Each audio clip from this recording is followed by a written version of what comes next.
Hello world, I'm Jeff Hamby and this is Appealing Information. Obviously today's video is a little bit different than what we've done in the past, but I wanted to give everyone this presentation that I did for a group of lawyers down in Fayetteville. I got a lot of positive feedback, and so I wanted to put it up here on YouTube as well because I think there's a lot of great stuff that everybody can use. So before you turn this off and say, oh, I'm never going to speak in public, or oh, I'm never going to debate somebody or have to argue for something, just hold on, because we're going to look at a few examples later on about how this applies to your regular day life, and I think you'll be able to use this information. But what we're going to be talking about today is how to talk like Trump, how we can talk like our president in order to better persuade people to our point of view. Okay, so let's get started. So how did he do it? You know, this has become one of the most famous political graphs in American history, where in a span of about 3 hours, President Trump went from a 1 in 6 to 1 in 7 chance of winning to where it was basically guaranteed that he was going to be the next president. So how did he do that? How did he convince so many people to go and vote for him when all of the polls got it wrong? Well, I would argue that he did 3 things with his speaking that we should all do as well. Number 1, he used small words. Number 2 is he used nicknaming strategically. And then number 3 is he never used a script. So it's been pretty well documented that President Trump speaks with the simplest language of any president in modern history. Over here on this side of the screen, this is a graph that shows the grade level that each president has used for about the last 70 years whenever they were speaking. And you can see that President Trump is on the far left. His average vocabulary whenever he gives a speech is at a 4th grade level. You know, people have made fun of him for that, but I would actually argue that's one of the reasons why he resonates so well with the general public. Here's a short video explaining that. We all know the scene. Dorothy closes her eyes and repeats the Good Witch's mantra. No coordinates exist like one's domicile. No coordinates exist like one's domicile. No coordinates exist like one's domicile. Only Dorothy doesn't say that. She says 5 one-syllable words. There's no place like home. Each a word you probably learned in your first year of speaking. Each perfectly concise. It's not that L. Frank Baum didn't have a thesaurus. It's that in most cases, $10 words fail. Would Aerosmith have had a hit with Ambulate This Direction? Probably not. Would Patrick Henry have ignited a revolution by saying, provide me with liberty or bestow upon me fatality? Unlikely. When it comes to words, bigger isn't always better. So if a simple word will do the trick, use the simple word. Princeton University did a study on the use of long words versus the use of short words. And the title of their study was Consequences of Erudite Vernacular Utilized Irrespective of Necessity. And the subtitle was The Effects of Needlessly Using Long Words. Obviously, that's a smart person joke because they had this ridiculous title with a study about why you should not use long words. But let's take a look at some of what they said. They actually found that when you use long words, there are 2 main negative effects. Number 1, your message is harder to understand. Okay, that makes sense. You know, if you use big words that people don't understand or don't use every day, then it's harder for those people to understand what it is that you're trying to say.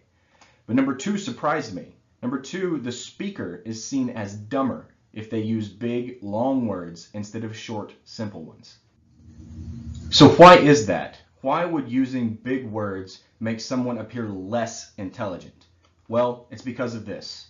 The difficulty of comprehending your message or understanding your message goes into how much the audience will accept it.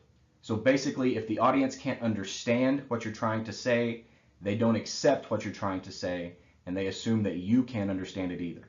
I think it was Albert Einstein who said, if you don't understand something well enough to explain it simply, you don't understand it. Number 2, the number 2 thing that Donald Trump does, that President Trump does, that we can all learn from for public speaking or for arguing, using nicknames. I call him Lion Ted. Lion Ted. Lion Ted Cruz. Dishonest press. Dishonest stories. Really dishonest reporters.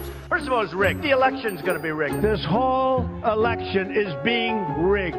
I call it the failing New York Times. The Muslim ban. He's a lousy president. Crooked Hillary.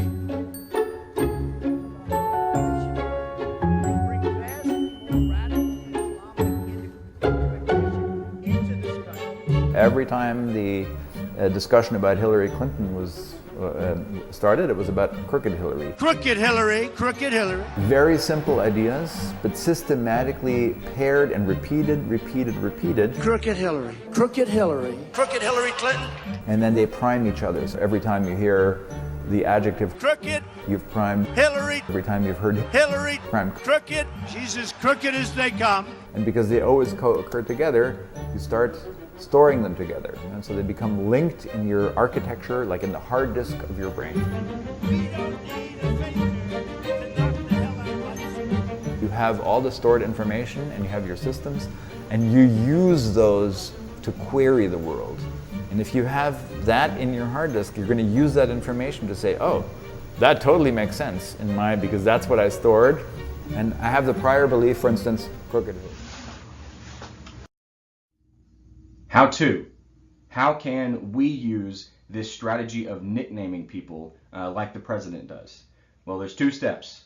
Number one, you pair an adjective with a noun. And the most famous example from the president is crooked with Hillary. Step two, you repeat it. That's it. There's not some big complicated process that you have to follow. You just have to create the nickname and then you have to repeat it. What does creating nicknames do for our message, and what does it do for our audience that's listening to our message? Well, it creates confirmation bias.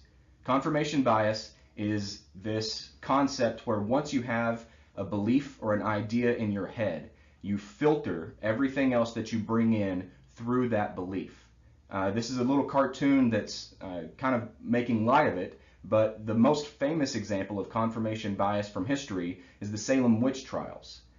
These women were accused of being a witch, and the people in the town had this belief that all of these women were witches. And so then it didn't matter what evidence was brought forward. When it was filtered through this belief that these women were witches, it all went to them being found guilty.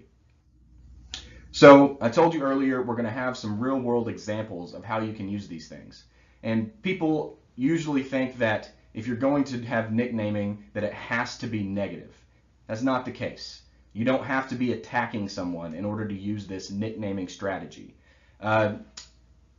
In fact, I think that it can be even more powerful if you use it positively.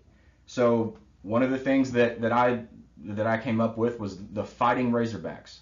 You know, if you're debating with your friend on Twitter or Facebook about, you know, which sports team they should root for, you know, you can just keep repeating the Fighting Razorbacks, the Fighting Razorbacks. You know, I root for the Fighting Razorbacks, and you know, when the Fighting Razorbacks take the field, then they're always out there trying their best and that sort of thing.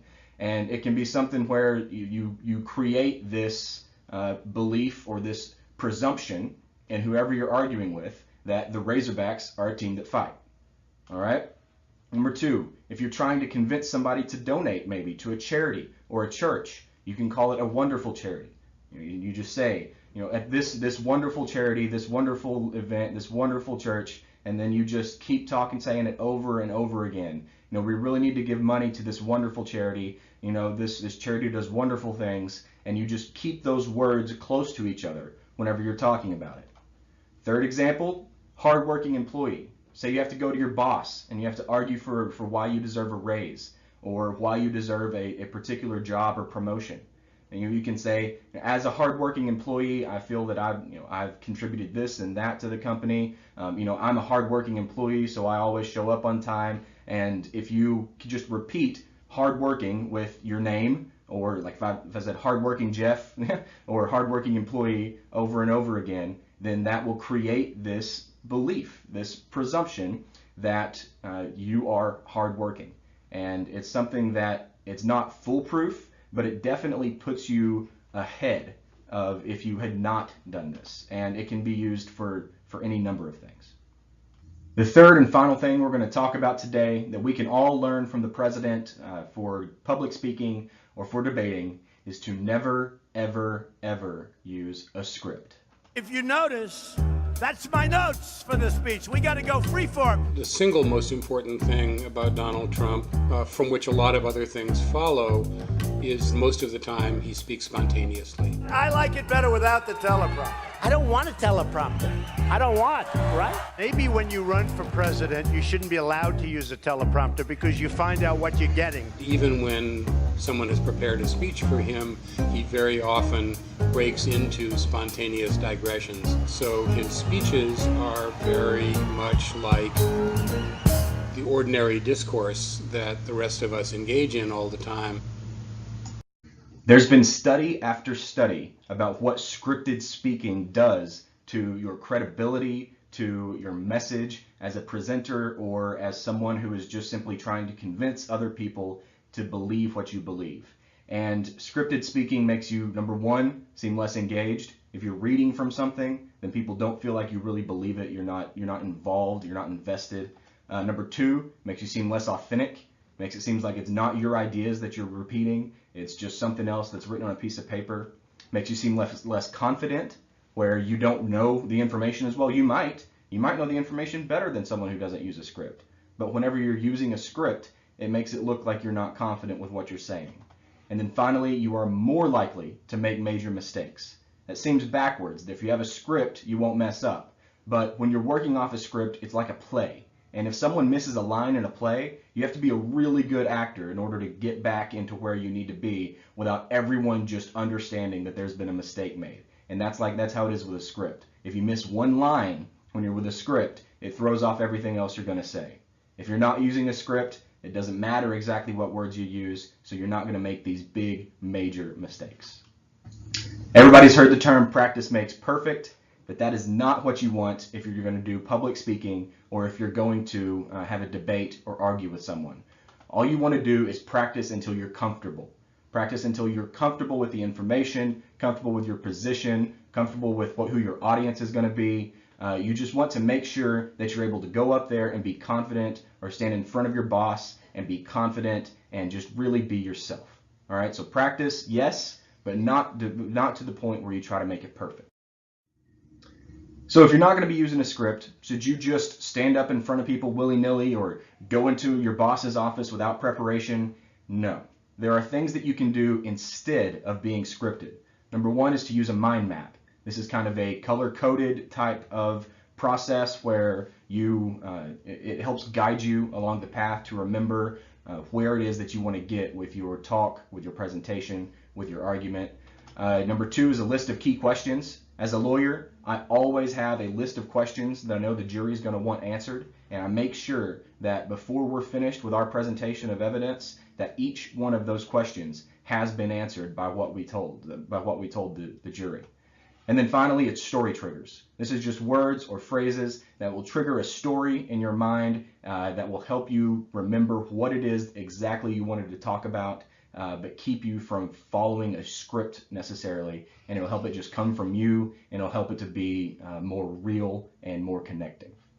So remember, anytime that you want to convince someone of anything, whether that's at a public talk, whether that's talking to your boss, whether that's making a presentation to your company, whether that's talking to your family, whether it's arguing with a stranger on social media, whatever it is that you want to do, remember to talk like Trump. Number one, use small words. Number two, nickname. And number three, don't use scripts. So if you'll do those three things, you can be like our president and you can win bigly. See you guys next week.